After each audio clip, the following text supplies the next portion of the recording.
안녕하세요. 6월 24일 화요일 아침마다 새로우니 이성지 목사입니다. 하루하루가 달라지는 세상입니다. 세상의 흐름에 요동치는 인생이 아니라 주님의 길을 묵묵히 걸어가는 하루 되시기를 빕니다. 오늘의 묵상 본문은 창세기 12장 1절 말씀인데요. 제가 봉독하지요. 여호와께서 아브라함에게 이르시되 너는 너희 고향과 친척과 아버지의 집을 떠나 내가 내게 보여줄 땅으로 가라. 아멘. 어제 아침에 살펴본 창세기 11장에서 사람들은 신할 땅에 모여서 바벨탑을 쌓고 하나님께 도전했지요. 하나님께서는 공사 현장에 내려오셨고 일하는 사람들의 말을 모두 섞어버리셨고 사람들은 말이 같은 사람들끼리 모여서 살게 됩니다. 이들이 지금 민족들이 된 것이죠. 창세기 11장 10절에 보면 셈의 족보는 이러하다. 셈은 홍수가 끝난 뒤 2년 뒤 100살이 되었을 때에 아르박삭을 낳았다. 셈은 노아의 아들입니다. 왜 노아의 아들 셈의 족보가 다시 나오게 될까요?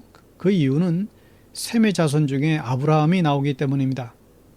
11장 27절에 데라의 족보는 이러하다. 데라는 아브람과 나홀과 하란을 낳았다.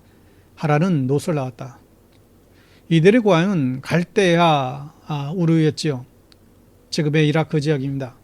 수메르 문명과 바벨론이라는 나라의 중심지였습니다. 당연히 이곳에는 자기들이 섬기는 우상들과 신전들이 있었죠. 또 도시 문명이 아주 발달된 그런 도시였습니다.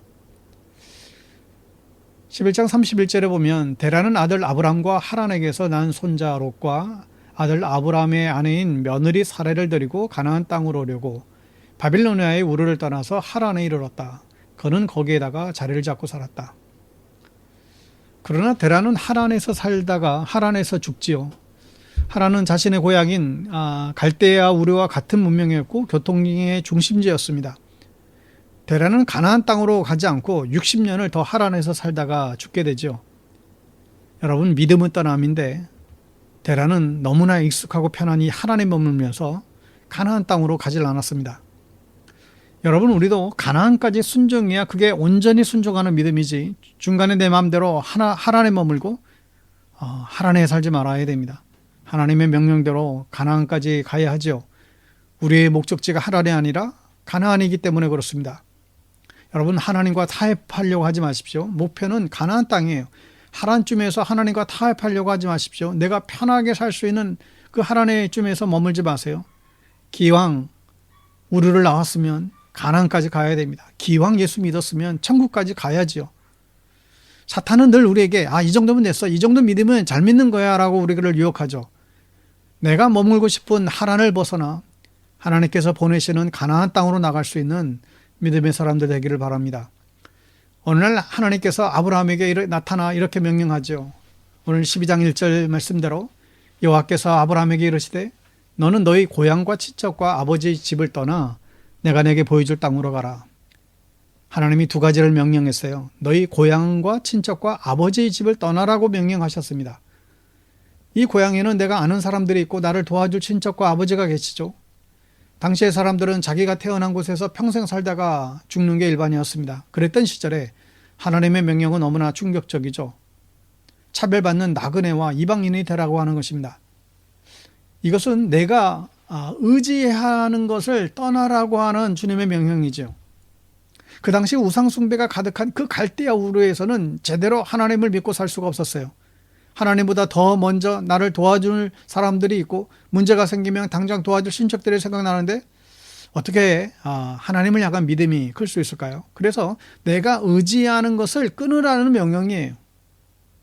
여러분, 하나님을 제대로 믿으려면 내가 의지하는 것들을 끊어줘야 됩니다. 그래야 하나님을 비로소 의지할 수 있지요.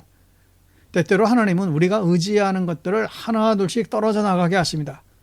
그것을 통해서 우리를 훈련시키는 것이죠. 여러분, 지금까지 내가 의지했던 것이 무엇이라고 생각하십니까? 내가 정말 하나님을 의지한다면 우리는 흔들림이 없어야 됩니다. 하나님께서는 그대로이신데 우리가 흔들린다면 우리는 하나님이 아닌 다른 것들을 의지하고 살았던 것이죠. 여러분, 하나님보다 더욱 의지하던 것을 여러분 떠날 수 있게 되기를 바랍니다. 또한 하나님은 아브라함에게 내가 네게 보여줄 땅으로 가라고 명하십니다. 왜 어느 동네 어떤 땅이라고 분명히 말씀해 주시지 그냥 숨기고 계실까요? 가나안 땅이라고 했으면 아브라함이 흔들릴 수도 있습니다. 그만큼 가나안 땅은 당시로서는 선뜻 갈 수 있는 땅이 아니었죠. 그러면 하나님께서 언제쯤 아브라함에게 가나안 땅이 바로 그 땅이라고 알려주셨나요?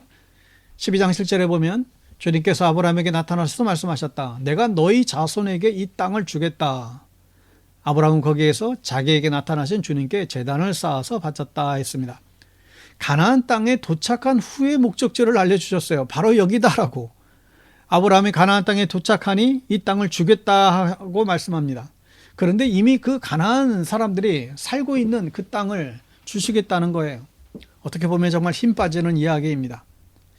아브라함은 평생 땅 한 평 제대로 갖고 살지를 못했어요. 자기 아내 사라가 죽었을 때도 그는 아내를 묻을 땅이 없었습니다. 해쪽 속 사람들에게 바가지를 크게 쓰고 막벨라 굴을 사서 아내를 묻어주죠. 정말 눈물 나는 인생이에요. 그런데 아브라함은 이 명령에 순종합니다. 어떻게 순종했을까요? 믿음으로 순종합니다. 이 가나안 땅, 이 땅을 너에게 주겠다. 현실은 불가능하게 보이지만 이 명령에 순종해요. 여러분, 믿음이란 결정하는 거예요. 믿음이 빛나는 순간은 결정할 때입니다. 정말 제대로 믿는 사람은 제대로 결정할 수 있죠. 결정을 못한다면 그 사람의 믿음은 바른 믿음이 아닌 것입니다. 바른 믿음이 있으면 바른 결정을 내리게 되고 그래서 복을 받습니다. 바른 결정을 내리면 믿음을 더욱 바르게 합니다. 그러나 믿음이 부족하면 바른 결정을 못 내리고 복도 받지 못하겠지요. 그러면 다시금 믿음이 약해지는 악순환의 반복이 될 것입니다. 사실 아브라함이 그랬어요. 아브라함은 가나안 땅을 몰랐습니다. 그러나 아브라함은 하나님을 믿고 가나안을 선택하죠. 가나안은 못 믿지만 하나님을 믿었기 때문이에요. 이때 하나님께서 나를 분명히 더 좋은 곳으로 인도해 주실 것이다. 이런 믿음이 있었습니다. 갈대와 우르와는 비교도 되지 않는 살기 힘든 땅, 가나안 땅이었지만 그런 믿음으로 하나님을 따라서 가나안 땅에 갔고 믿음의 조상이 될 수 있었던 것이죠. 서울 영락교회에 김조자 여자 장로님이 계셨습니다. 이미 오래전에 은퇴하셨는데 남편과 독일 유학까지 다녀온 아주 똑똑한 부부였죠. 남편은 연세대 지질학과 교수였고 부인 장로님은 간호학과 교수였습니다. 연인동에 참 좋은 집도 가지고 계셨습니다. 그러던 어느 날 남편에게 간암이 심해졌고 그래서 먼저 하늘나라에 갑니다. 2006년 정년 퇴직을 하셨죠. 이 장로님도 이제 좀 손주들도 보면서 쉬셔야 되는데 이분은 하란에 머물려고 하지를 않으셨어요. 가나안까지 가려고 하셨습니다. 그래서 은퇴 이후에 불교의 나라인 캄보디아 라이프 대학교 총장으로 가셔서 거기서 간호학을 가르칩니다. 그래서 2017년 국제적십자위원회에서 나이팅게일상을 받으십니다. 그분은 그냥 하란에 머물러 있어도 충분할 터인데 가나안까지 가신 분이죠. 끝까지 가셨어요. 끝까지 당신에게 주신 사명을 찾아가신 것이죠. 여러분, 믿음은 인생을 거는 거예요. 대충 믿는 믿음은 믿음이 아니죠. 우리는 생명을 걸고 예수를 믿는 것입니다. 믿기 시작했으면 끝까지 가야 돼요. 우리의 목적지는 하란이 아니라 가나안입니다. 우리는 늘 하란쯤까지 순종하려고 하죠. 이만하면 됐지. 거기가 익숙하니까 그 정도는 할 수 있으니까 생각하고 맙니다. 그러나 주님께서 명령하신 곳은 가나안입니다. 하란에서 일어나서 가나안까지 가야 됩니다. 여러분, 각자에게 주신 하나님의 사명이 있어요. 그 사명의 장소가 있어요. 그 사명의 목표점이 있겠죠. 데라같이 중간에서 멈추지 마시고 아브라함 같은 믿음의 사람으로 우리 모두가 기억될 수 있게 되기를 간절히 바랍니다.